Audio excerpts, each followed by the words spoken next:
আর কি অভিশাপ কারে করে তাও নিজের ছোট বাচ্চা, তারপর রাগ হয়ে গেছে, তুই মর, তোর সাপে খাক, বাঘে খাক, পানি দিয়ে বুড়িয়ে মর, তোর পর টাকা গরু আগুনই পড়ে শহীদ হয় না। দায়িত্বে কি খেসের বসে কামলায় দাঁড়ে কয় না কয় না। ওই জন্য তুই যেন বাসের তলে পড়িয়ে মরিস। দেশে দাওয়া রাস্তায় চলে গেছে, পস করে বাসে মারিয়ে দিছে, দ্রুত করতে বাসে মারিয়ে দিছে। এখন তো জন্ম মরিয়ে গেছে, তখন তো বদদুয়া ব্যাকে চলে গেছে। এখন জড়াই ধরে কাঁদতেছে আর আল্লাহ রে, আল্লাহ কলামা তুমি মানিয়ে নিলি আর কেডা শহীদ হন আমার দ্বারাই দেখো। আল্লাহ তুই তো মারতি করলি। তারপরে মহিলাদের বেশি স্বভাব হলো, মহিলাদের বিশেষ করে মহিলাদের এই স্বভাব, একটু মতের খিলাফ হয়ে গেলে, ঝগড়া বিবাদ লাগলে অভিশাপ করে কঠিন ভাবে। তাকাল্লামা ফাজারা, কথায় কথায় অভিশাপ করে, আছে না নাই? হুজুর বলেন আমি মেরাজের রাত্রে জান্নাত জাহান্নাম দেখে আসছি, জাহান্নাম দেখে আইছে মেরাজের থেকে আইসা মহিলাদের ভিতরে হুজুর একটা বয়ান করলেন। হুজুর বলে ইয়া মাশারান নিসা, ইয়া মাশারান নিসা তাসাদদাকনা ওয়ালা মিন হুলিকুন্না ফাইন্নী উরিতুকুন্না আকসারা মিন আহলিন নার। ও মহিলারা, জাহান্নামের আগুন থেকে বাঁচো, তোমাদের অলংকার দান করেও যদি দিয়ে হয়, যত অলংকার আছে সব দিয়েও যদি বাঁচা যায়, তাহলে জাহান্নাম থেকে বাঁচো অলংকার দিয়ে হলেও। তাসাদদাকনা ওয়ালা মিন হুলিকুন্না, মহিলারা ওর অলংকার দিয়ে হলেও জাহান্নাম থেকে বাঁচো। ইত্তাকিন নার ওয়ালা বিশিক্কি তামরা। আরে অলংকার নাই তোমার কাছে, একটা আধা টুকরা খেজুর আছে, একটা খেজুরে অর্ধেক খাইছো আর অর্ধেক খেজুর হাতে আছে, ইতিমধ্যে একজন ভিক্ষুক তোমার কাছে চাইছে, ওই অর্ধেক খেজুর দিয়ে দাও, জাহান্নাম থেকে বাঁচবা। এভাবে যেভাবে পারো জাহান্নাম থেকে বাঁচো। ফাইন্নী উরিতুকুন্না আকসারা মিন আহলিন নার। আমি মেরাজের রাত্রে জাহান্নামের ভিতরে নারীদেরকে বেশি দেখেছি, জাহান্নামের ভিতরে নারীদের বেশি দেখছি। বাঁচো, মারা বাঁচো। মহিলারা জিজ্ঞেস করেন ইয়া রাসূলুল্লাহ, হুজুর নারীদের কোন দোষে তারা বেশি জাহান্নামী হয়েছে, কোন কারণে নারীরা জাহান্নামী? হুজুর বললেন মহিলাদের দুইটা স্বভাব বড় মারাত্মক স্বভাব। একটা হলো তাকসুন্নাল লান, আর একটা হলো তাকফুরনাল আশির। একটা হলো তাকসুন্নাল লান, আর একটা হলো তাকফুরনাল আশির। মহিলারা বেশি বেশি অভিশাপ করে, বদদুয়ার গুরু, ঠিক না? পুরুষরা অত বদদুয়ার দাঁত ধরে না, দুই তিন গালাগালির ভিতর দিয়ে হাতের আমল শুরু করে দেয়,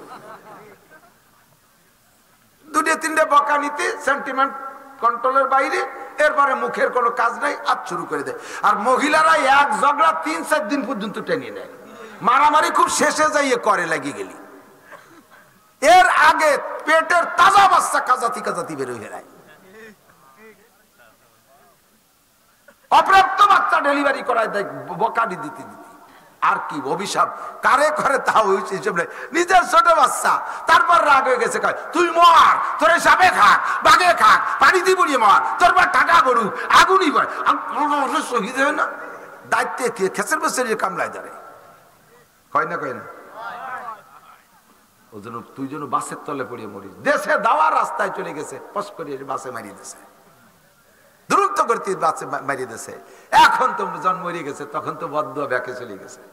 এখন জড়াই ধরে কাঁদতেছে আর আল্লাহ রে, আল্লাহ কলামা তুমি মানিয়ে নিলি আর কেডা শহীদ হন আমার দ্বারাই দেখো। আল্লাহ তুই তো মারতি করলি, আবার এখন অভিযোগ করিস কেন?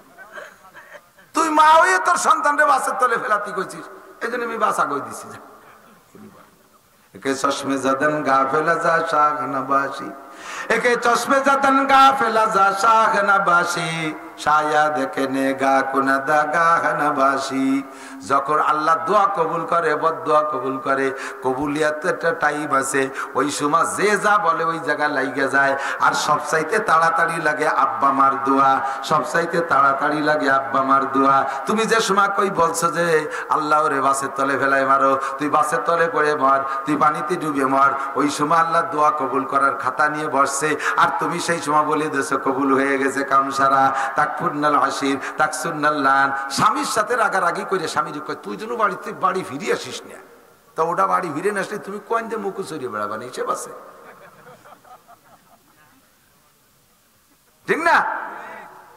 স্বামীরে বদদুয়া, ছেলে মেয়েরে বদদুয়া করে। অন্য মানুষের বদদুয়া করে। তবে ভালো করে মনে রাখবেন, যারে আপনি বদদুয়া করতেছেন সে যদি আপনার বদদুয়ার উপযুক্ত না হয়, ওই বদদুয়া আপনার দিকে ফেরত আসবে, আপনার দিকে ফেরত আসবে। আর একজনের মাথায় ঠাটা পড়ার বদদুয়া করছেন, ও ঠাটা পড়া খাওয়ার বদদুয়ার উপযুক্ত নয়। আল্লাহর রহমতে আপনার মাথার পরই ঠাটা পড়বে, সময় মতো ঠাটা আপনার মাথায় পড়বে। এই জন্য হিসাব নিকেশ করে কথা বলবেন। আপনি যে সন্তানটারে বদদুয়া করছেন ধ্বংস হয়ে যার জন্য, মরার জন্য, ওই সন্তানটা কিনা তা তো আপনি জানেন না। আরে পরবর্তীতে নবী হবে, এখন তো শেষে পোলাপান। পোলাপান হিসেবে একটা পোলাপানি স্বভাব থাকে, তাই সে একটু তাল তামাশা করছে, আপনি বিরক্ত করে বদদুয়া দিয়েছেন। একটা সন্তানরে ধ্বংস হওয়ার বদদুয়া করেছেন, ওই সন্তানটা বড় হলে আল্লাহর ওলি হবে, ওইটা হবে পীরে কামেল, ওইটা হবে শামসুল ফরিদপুরি, ওইটা হবে ফজলুল করিম সরমুনার পিসাব, আরে ওইটা হবে আমাদের দেশের বড় বড় আলেম উলামা। সেই সমস্ত আলেমদেরকে তুমি ধ্বংস হওয়ার বদদুয়া করেছো, এজন্য তোমার আমল বাতিল। তাই তোমার আমি জাহান্নামের মধ্যে বেশি দেখে আসছি। 1 নম্বরে তাকসুরনাল লান, 2 নম্বরে হলো তাকফুরনাল আশির। মহিলাদের বেশি স্বভাব হলো স্বামীর অকৃতজ্ঞতা। জীবন ভরে ভালো ভালো দেবেন, একই দি খালি একখান কাপড় দেন নাই, দেখবেন যে সিমইতে চিনি কম বেশি হয়ে গেছে, গোসে নুন বেশি হয়ে গেছে, হলুদ মোটেই দেন, এবার দিলি খালি হলুদ দিয়ে গাদায় দিয়ে দিছে, বাদ পুড়িয়ে গেছে। ঘটো নাকি বোঝো না, জীবনে ঈদ উপলক্ষে শাড়ি দিল না, খালি এক ঈদ মার গেছে, তাতে পুরো জীবন অস্বীকার করে ফেলাবে। যত দামি কাপড় নিয়ে দেবেন। আর ইদানিং তো হয়েছে মহিলাদের মার্কেট করার যুগ হয়েছে, এটা যুগ আছে না, হাট বাজারে কাঁচা বাজার করতে মহিলারা যাচ্ছে, পুরুষরা সব আবাল হয়ে গেছে। মহিলারা সব বাজার করবে, আপনি এবার ভালো বাজার এনে দেবেন, শাড়ি একখানে এনে দেবেন, দেখবেন যে ই কয়টা আনেছে, ভেক্সি মারবে, চোখ উল্টিয়ে যায়। আমি 2000 টাকা ওই 2000 টাকা, ও তো 600 টাকার বেশি দেয় না। আমরা গেলেও 600 টাকা দিয়ে আনতে হবে, তখন আপনার কাছে মিজাজ খারাপ হয়, যা তা তুই কিনে নিয়ে গেল।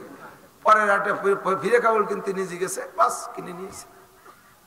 আপনি আনিয়ে দেবেন কত রং ওঠে, ভালো না, শুধু ভালো না, পচা, ইত্যাদি ইত্যাদি। আপনার কাপড় কোনোদিন ভালো হবে না, কোনোদিন আপনি তারে খুশি করতে পারবেন না। লাস্ট ফিনিশিং কি কয় জানেন, মহিলারা পুরুষদেরকে মারার সবচাইতে বড় হাতিয়ার হলো, কয় কি যে আমি বলে তোর ঘর করিয়ে গেলাম, আর বেটিরা হলো সব মুখোচুরি ঘুরে বেড়াচ্ছে। কোন বেটি স্বামীর বাড়ি নাই, উনি খালি করে। কি যে কারামতি আলা মহিলা, বেটিরা মনে রাগ হচ্ছে, আজ আবার খাতি নাও দিতে পারে। আরে নারী নির্যাতন আইন হয়েছে, নারী নির্যাতন মামলার। বর্তমানে নারী নির্যাতনের চাইতে পুরুষ নির্যাতিত হচ্ছে বেশি। সব আইন মহিলাদের পক্ষে চলে গেছে, কথায় কথায় মহা বিপদের মধ্যে পড়ে যায়। তালাক দিও শান্তি নেই, বউরে তালাক দিও, তালাক দিয়া বউ আইনের আওতায় নিয়ে ফিরে আবার তার ঘরে উঠে দিচ্ছে, সেই বউ নিয়ে ঘর করা লাগতেছে। ভালো করে মনে রাখবেন, তালাক যদি 3 তালাক হয়েই যায়, ওই বউরে যথারীতিতে ফিরে আবার তাহলিল করে আর এক জায়গা বিয়ে দিতে হবে, সেই ঘরে ঘর সংসার করবে, সেখান থেকে সেই স্বামী তালাক দেবে, তারপরে ইদ্যত পালনের পরে আবার নতুন করে দেন মোহর দিয়া সুন্দর করে বিয়ে করে আবার সেই বউ আনতে হবে। এত কায়দা বায়দা করা ছাড়া তালাক দেওয়ার পরে আইনি প্রক্রিয়ায় পেছে ফেলাই দিয়া নারী নির্যাতনের মামলায় আপনাকে ঠকাই দিয়ে স্ত্রীকে জিতে দিয়ে সেই বউ ঘরে উঠে দিয়েছে, এই বউ নিয়ে ঘর করবেন, বাকি জীবনে যত মিলন হবে সব হবে জেনা, এরপরে যে সন্তান পয়দা হবে সব হবে জারির বাচ্চা। ভালো ডাটের বাংলায় কলাম না, যার সন্তান হারামজাদা এ কলাম না, জারির বাচ্চা পয়দা হবে। দেশটা জারির বাচ্চা ঘুরিয়ে যাচ্ছে, ঠিক না? আমার নবী পাককে আল্লাহ পাক সরাসরি দেখায় দিয়েছেন জাহান্নামের এই সকল গুলো। এই দেখে দেখে নবী একটা একটা করে উম্মতকে জানাই দিয়েছে জাহান্নামের এই পরিস্থিতি, জাহান্নামের এই পরিস্থিতি। একে বলা হয় কাশফের মাধ্যমে ইলম শিখা, সরাসরি চোখের সামনে খুলে যাওয়া। 4 নম্বরে জিবরিল আলাইহিস সালাতু ওয়াস সালামের মাধ্যমে, মনে আছে নাকি? নবী পাক সবচেয়ে বড় আলেম হইলেন কিভাবে? তার 4র্থ নম্বরটা হলো জিবরাইল আলাইহিস সালামের মাধ্যমে আল্লাহ পাক আসমানি কালাম নবী পাকের কাছে পৌঁছিয়েছেন।